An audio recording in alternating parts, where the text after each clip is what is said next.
काँग्रेस पक्षाच्या वतीनं ज्या भाजपच्या काळात वाढती महागाई झालेली आहे त्याच्या विरोधात आज प्रथम निर्देशनं करण्यात आलेले आहेत। आजही आमचा हा इशारा आहे, यापुढे जर पेट्रोल डिझेल वाढ केलं तर आम्ही रस्त्यावर उतरून रस्ता चक्को जाम करू, बाकीचं सर्व करू। आत्ता बघितलं असाल तुम्ही या पंपावर गर्दी किती आहे, त्याचबरोबर हा पंप सकाळपासून बंद होता, आत्ता डिझेल आल्यावर मिळालं। एकंदरीत सगळं विस्कळीत काम चालू आहे भाजप सरकारच्या काळात।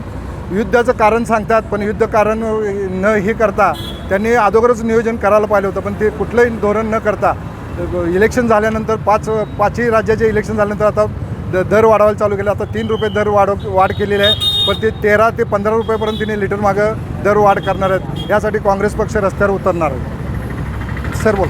तर युद्ध हे 5ही राज्याच्या इलेक्शन पूर्वी युद्ध चालू झालेलं आहे। वाढ बघून इलेक्शन संपल्यानंतर मुद्दामून ही दरवाढ झालेली आहे। दरवाढीच्या आधीसुद्धा आम्ही MIDCत काम करतो, प्रत्येक उद्योगाला हा फटका लागलेला आहे। गॅस आधीपासून मिळत नाही आहे, कॉलेजच्या स्कूलच्या कॅन्टीनला सुद्धा आपल्याला गॅस मिळायची अडचण झालेली आहे। हा नियोजनाचा ढिसाळपणा आहे, बाकी काही नाही आहे। त्यामुळे हे मोदी सरकारनं पूर्णपणे त्यांचं अपयश आहे आणि ह्याचा त्यांना जाब आम्ही विचारणार।